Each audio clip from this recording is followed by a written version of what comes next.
What's up, everybody? Welcome back to another episode, another season of Another Turnover. I'm your host, Mr. Chris Aaron Murphy, aka Ron, and ladies and gentlemen, we are back. I am super excited. It has been a very long time since I've been talking hoops with everybody. I want to say I think I put my last show out in January. So I got to talk about the hiatus just a little bit. Your boy was busy.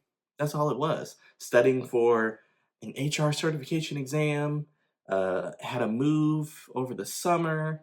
A lot has happened so far in 2024 since we last spoke this past January. But I'm very excited to be back for season 5. I'm looking forward to bigger and better things. Looking forward to having some new faces on, some familiar faces back on. So I'm very much looking forward to talking NBA hoops, along with a little, college as it, comes up. And I gotta give a shout out to WNBA as well. I think tonight is actually the finals, game 5, the final game 5 of the Minnesota Lynx versus the New York Liberty. I've caught a few games so far in the WNBA. Sabrina Ionescu, solid. Yeah, Breanna Stewart, solid. Minnesota Lynx, Nafisa Collier, solid. I really enjoyed the series so far. I've enjoyed the WNBA season as a whole. Got to give them the big shout out. Those women are crushing it. Got a new deal that's worth, I think it's like 3 or 4 times as much as their current deal. So very excited to see where the league is headed. Got to give a shout out to all the amazing players, from this past season. Obviously, Caitlin Clark, Rookie of the Year, phenomenal Indiana Fever, helped lead Indiana Fever along with Aaliyah Boston and Kelsey Mitchell to the playoffs. You have Angel Reese on the Chicago Sky, crushing it, along with her team as well. But so many players in the WNBA. They all deserve shine. They all deserve shout out. And I'm very much looking forward to the expansion as far as the games are played. And there's also going to be some new teams. I know Golden State is getting a WNBA team.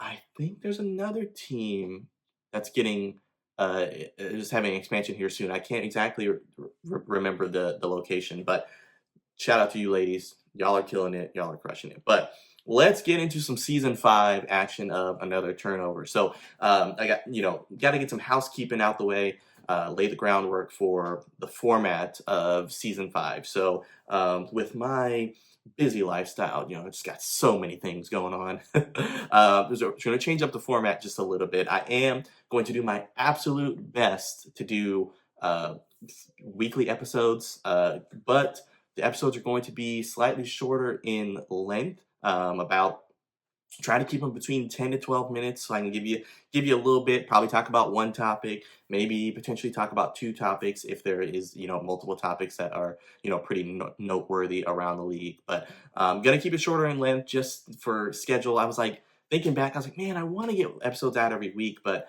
30, 40-minute episodes just wasn't working out with the schedule. I see the same thing happening with this season. So I was like, let me keep the show down as much as I can. And hey, if I'll end up wanting to do more episodes in a week, I got the choice to do it. It's my show, right? But so shorter in length episodes weekly this year, about 10 to 12 minutes, if I can hold it there. And hey, I'm a little long-winded. If you know me in real life, I like to talk, so it might be longer than that. We'll see.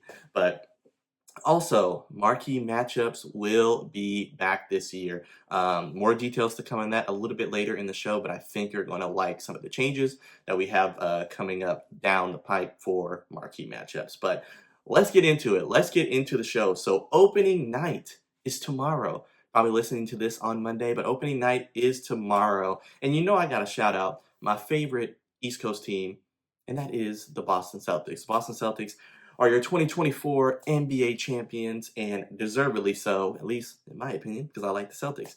But they beat the Mavericks in last year's finals, so they are on the road to repeating this year. Can they do it? I think they can. I think they got a really, really good shot, especially coming out of the East. But we'll get into that a little bit later. But shout out to the Boston Celtics. They are your reigning, defending NBA champions. So opening night, you got 2 really solid games. You've got the new look New York Knicks, or I should say retooled New York Knicks, as well, or excuse me, taking on the Boston Celtics. And then for the second in the doubleheader, you have the Minnesota Timberwolves led by Anthony Edwards and now Julius Randle taking on the whole James family. You got LeBron James, you got LeBron James Jr., you got LeBron James the third, LeBron James the fourth. No, I'm playing, but they'll be taking on LeBron and Bronny James for the Los Angeles Lakers in that second game. But let's talk about the first game. So the New York Knicks, like I said, they're retooled a bit. Added some new pieces over the summer. Got Mikal Bridges from the Brooklyn Nets, I believe, was his last team. I really like Mikal Bridges as a player. I have seen some clips that should raise a little concern of his shot has been retooled a bit or changed a bit in terms of his shooting form. Interesting, but we'll see how it goes. It reminded me a little bit of Markelle Fultz. If you're a hoops head like myself, you know exactly who Markelle Fultz is. Still in the league, if I'm not mistaken. But hopefully it's not that. But we'll see what it is. But the big thing about the New York Knicks was the big trade just a few weeks ago. They traded their star player, I would say, before Jalen Brunson, Julius Randle, and Dante DiVincenzo, one of the Nova boys, over to the Minnesota Timberwolves for Karl-Anthony Towns. So Karl-Anthony Towns is now a Knick. Julius Randle and DiVincenzo are on the Minnesota Timberwolves. And there was a little bit of back and forth with DiVincenzo on the New York Knicks bench. I don't know if it was Jaylen Brown's dad he was going at, Tom Thibodeau. I know there was a little bit of, confusion there from some folks. But there was a little bit of back and forth, a little bit of animosity, it seemed. I mean, I'm all for it. I'm a pro wrestling fan, so who doesn't love animosity? I mean, as you can see, got the WrestleMania shirt on right now. But yeah, so I'm looking forward to that game. That game being or I'm looking forward to New York and Boston, obviously, on opening night. But I'm also looking forward to when the Knicks and the Timberwolves play for the first time in the regular season. They played in preseason, but I'm looking forward to that matchup in the regular season as well. But as far as those trades, that particular trade, between New York and Minnesota, does it make New York better? I think so. I mean, they've got more, offensive weapons in terms of, the Karl-Anthony Towns trade and the Mikal Bridges signing over the summer. Got more offensive weapons now. You still got OG Anunoby. I would still say this is Jalen Brunson's team. Took a huge pay cut to try to sign, some additional solid pieces. So that's pretty interesting in today's age to see a player do that. Last player I did that on a big scale, I want to say it was Tim Duncan. I mean, obviously San Antonio Spurs way, but it'll be interesting. I think overall the Knicks are better, so I think they will fare better in the playoffs, barring everybody stays healthy, obviously. But it'll be interesting to see what ends up happening with them. But I do think that this trade makes them a little bit better. But let's talk about Boston. Boston pretty much brought back the same team from the 2024 championship. A lot of people say, should this title have an asterisk next to it? I mean, they beat a lot of teams where the best player ended up getting hurt. In my opinion, no. Obviously, I'm biased. Yes, I like the Boston Celtics, but you play who's in front of you, and you play to the best of your ability every single time you're on the court. Injuries happen. I mean, we know, as a San Antonio Spurs fan, I still think about Zaza Pachulia's closeout on Kawhi Leonard that ended up, causing him to miss that whole Western Conference Finals, and then Golden State ended up going on. I want to say that was the 18 or 19 playoffs, if I'm not mistaken. I want to say it would have been the 18 because Toronto won in 2019. Yeah, so it is what it is. I mean, you play who's in front of you. You play to the best of your ability. So, no, I do not think the Boston Celtics should have an asterisk next to this title. They are the reigning defending NBA champions. Deservedly so. They were great all last year, and they were great in the playoffs. They did the thing. They did what they were supposed to do. But, another thing that, to think about going into the Boston Celtics season is going to be Jason Tatum. Lots of words surrounding Jason Tatum in terms of, will he feel as if he has something to prove? Because things happened over the past year. Obviously, Jaylen Brown won the MVP. I think deservedly so. I think Jaylen Brown was the best player in that series against the Dallas Mavericks in the NBA Finals last year. But, it's technically Tatum's team. It's like Tatum is 1, Jaylen Brown is 1A. At least that's how a lot of people view it. That's how I view it personally. So is he going to have something to prove? Is he going to have a chip on his shoulder? Like, hey, they won the championship, but he's going to be walking around, probably with something to prove. At least in my opinion, he will be.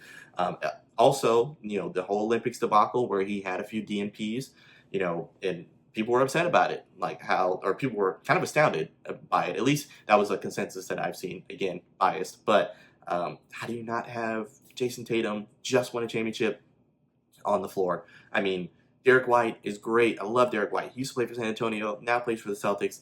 Love Derek White, is a champion. But you mean to tell me that Derek White fit in the system for Olympic basketball so much better than Jason Tatum could have? I mean, I don't know if I necessarily buy that, from Steve Kerr and the coaching staff. Because, I mean, look at Devin Booker. Devin Booker is, obviously he plays with Kevin Durant now, but he was the number one option in Phoenix before Kevin Durant got there. And I would say it really is a 1-2 punch now. But his game completely changed. He played very solid defense, made his spot up 3-point shots, the majority of them. Played really, really well and played in a role on that Olympic team. I find it very hard to believe that there was no role that could have been found for Jason Tatum personally, but I'm not a coach. I don't know enough basketball to be a coach, but that's just what I see from a fan's perspective. But I definitely think Tatum could have something to prove going into this season. But Minnesota, like I said, they added Julius Randle to that roster. Personally, my opinion, I don't think this really moves the needle for them at all. I don't necessarily think it makes them worse. I just don't think it's like a net zero. It basically doesn't really change anything. I mean, I do like Karl Anthony Towns' game a little bit better than Julius Randle just because, I mean, I'm a fan. I'm a fan of shooting. I think offensively overall, he is better. And then, I mean, defensively, I would say they're pretty close without looking up stats as of right now. I would say they're pretty close overall defensively. So, I mean, you do have Naz Reid on the team that played very well in last year's playoffs. So, I mean, that's a big factor, probably going into why they ended up making that trade. But I don't necessarily see the fit with Julius Randle on this team, and I could be very, very wrong. But we'll see what happens. I just overall think it keeps them the same. I do think though Anthony Edwards is going to take an even greater step up. He had a very great year last year. Played pretty well on the Olympic team over the summer. I definitely think that Anthony Edwards is going to, I would probably put him in MVP conversation. I'm not saying he's going to win, but if he finished top 4 in MVP voting, even top 3, I wouldn't be surprised this year. But the Los Angeles Lakers, obviously, we got to talk about them real quick. They're the final team in the doubleheader on opening night. LeBron James and Bronny James going to be playing on the same roster. More than likely will be in the game at the same time, on opening night for, a great moment, a milestone. Another thing that LeBron James can tip to his already Hall of Fame, legacy. I mean, he should have a whole wing by himself, in the Hall of Fame, in my personal opinion. First time father and son playing at the same time in the NBA. Amazing accomplishment. And people can say what they want about Bronny, like, oh, he shouldn't be in the league and all this stuff. Like, if you were in a position that LeBron James was in and your son had a dream, you would do anything you can to help your son achieve that dream. Like, I don't care what people say, like, LeBron orchestrated this. Yeah, so what? I mean, his son had a dream of playing in the NBA. He put in the work. His son, by the grace of God, is still here living with his medical scare that happened last year. Like, Bronny was trending in the direction to get to the NBA. So I think he eventually would have got there, without that, say that health scare had never happened last year. I think he still would have got there. But LeBron James being in a position that he is in, and I mean, it's the 57th pick. Like, what do we expect from 57 picks really in the late second round? Not a whole lot. There have been some gems, don't get me wrong, but not a whole lot. So I hate that nonsense. I hate that noise from people like Bronny shouldn't be in the league. No, I think he should. And LeBron James, definitely as a father, doing what he can to help his son achieve his dream. There's nothing wrong with that in my opinion. But as far as the Lakers roster, more or less the same from what I took a look at. I was seeing here. Let me just pull it up super quick. Oh, I thought I had the Lakers roster up, but maybe I don't. I mean, it's more or less the same. One player that I do really like that they drafted, and I'm sure this is going to be a consensus probably around, the league and other folks' Dalton Connect, I believe I'm pretty sure it's Connect, spelled Knecht. Really like his game, played pretty well in preseason, especially that game. He had 35 points, 8 of 13 from three-point range. Like, I thought that was impressive. Also had a game where he scored 19 points in preseason. So the Lakers, overall, I kind of see them where they've been at, hovering. I mean, pretty much in that play-in conversation again, which we'll get into here in just a little bit. But the Lakers, the main thing about their season, I think, is going to be LeBron and Bronny playing on the same team. So we shall see what happens. But let's transition real fast. I'm going to get into my predictions because I know I said I wanted to keep the show shorter this season, and I'm already failing. Look at that. But the Eastern Conference, let's take a look at my predictions. Now, last year, if you remember, predictions, trash, not good.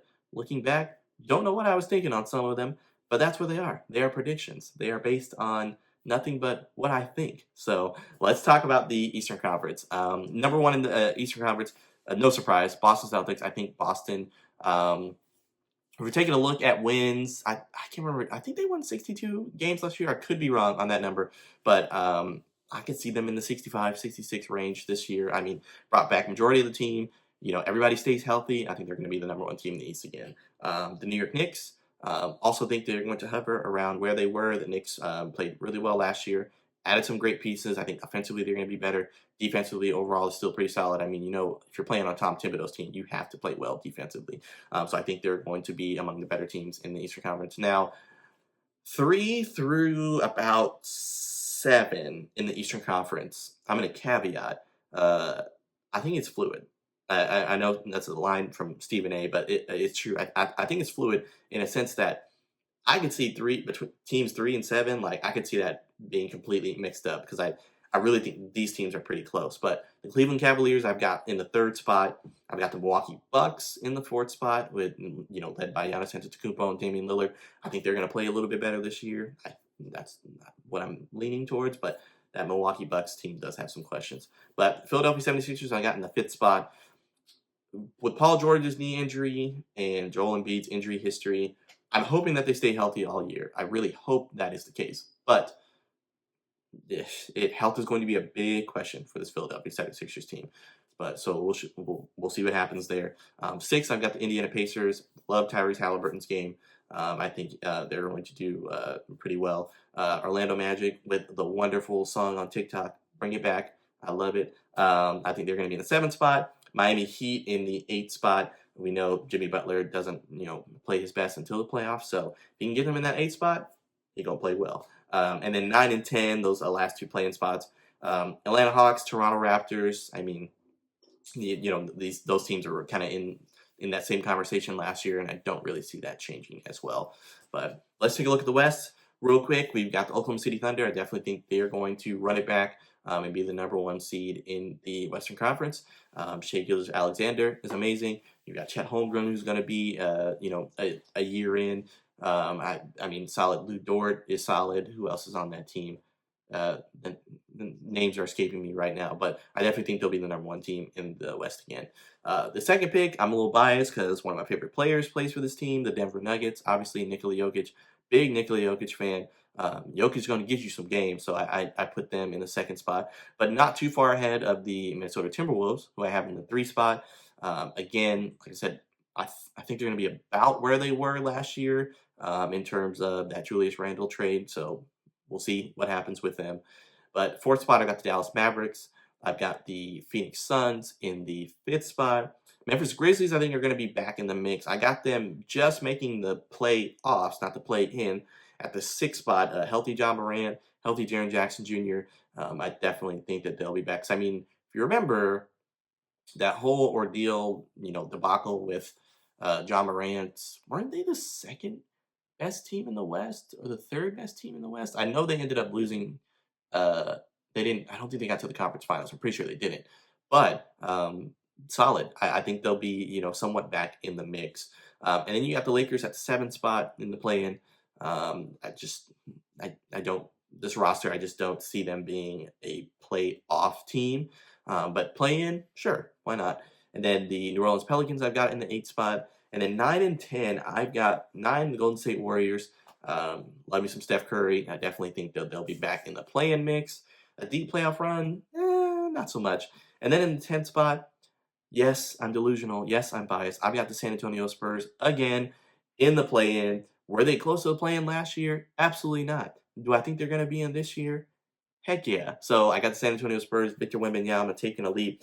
I think the addition of Chris Paul is going to be huge. Not even necessarily Chris Paul on the court, but I think it's going to be huge for the development of Victor Wembanyama, for the point guard that we drafted from UConn, Castle, who is phenomenal. I really like his game. I definitely think that the addition of Chris Paul is going to help tremendously with the development of the young players. He's been doing it for 20 years. I mean, that knowledge is just really invaluable. I mean, you look at, some of the young players that were in Oklahoma City when Chris Paul was there. He was there for a year. I know they ended up making the playoffs. I believe it ended up losing in the first round, but that development, I'm sure if you probably asked those players, those young players, was probably huge for their career. But those are my predictions. Hold me to it, and I'm sticking with it. Probably not, but sticking with it for right now on opening night. But I'm very much looking forward to the season tipping off on Tuesday night with, like I said, New York Knicks taking on the Boston Celtics, and then the Minnesota Timberwolves taking on the Los Angeles Lakers. But last thing to wrap up here for the season 5 premiere, Marquee Matchups. Again, like I said, we'll be back. Going to be slightly different in terms of the point system and then how you win, but there will be, again, a $25 Amazon gift card that is up for grabs for anyone who participates in Marquee Matchups. So this is how the point system is going to break down. It is going to be kind of a raffle style Marquee Matchups this year. So let me explain. There's going to be 2 games I'll do every weekend. I'll post them Friday on my Instagram stories. I'll direct everyone to Instagram, but they will be on my Instagram stories where you can vote. It'll be 1 point per game played. So if you play both games and you vote, regardless of if you get the game correctly or not, you get 1 point per game you participate in. So you could, if you just play it, you get 2 points every weekend. So there'll be, like I said, 2 games that I will do for Marquee Matchups every weekend. So everyone will get a chance to win the $25 Amazon gift card because of the raffle system. Now, if you participate one time, you'll get a chance to win that $25 gift card. Now, that being the case, the name of the game is participation. So if you play Marquee Matchups every week and get both games, you will have more entries into the raffle per se to win this $25 Amazon gift card. So let's say person A, plays Marquee Matchups for 10 weeks or whatever, and they, vote on both games. They got a total of 20 points. Whereas someone who plays Marquee Matchups maybe 3 times and they only did, 3 games, just hypothetically, and they've only got 3 points. Well, person A is going to have 20 entries in the raffle. Person B is going to have 3. So they both got a shot. The person A is going to have a higher shot in winning the Marquee Matchups and that $25 Amazon gift card come towards the middle of December. But I'll explain again. I'll put all of this, on the socials, on Instagram and whatnot. But that will be the format for Marquee Matchups this year. So I'm excited. I wanted to get a way for everyone who played to at least try to get a shot to win that $25 Amazon gift card. But I'm excited for it, and I'm very much looking forward to a phenomenal NBA season this year. I'm very much looking forward to being back. I miss doing this. I really, really did. I would talk about it all the time, and my wife she's definitely the most amazing woman ever. She's encouraged me to keep on going, so I'm very excited to be back. But Season 5, Another Turnover, is here. NBA opening night tomorrow. Knicks, Celtics, Timberwolves, Lakers. Be sure you are watching. Be sure you're catching all of the action as it comes down later this week. But that is all the show I have for you lovely folks. Thank you again for watching, for listening, for subscribing, for liking, for sending in kind words. I greatly appreciate it. Very much looking forward to what is in store for Season 5 and this season of the NBA. So take care. I will see you next week.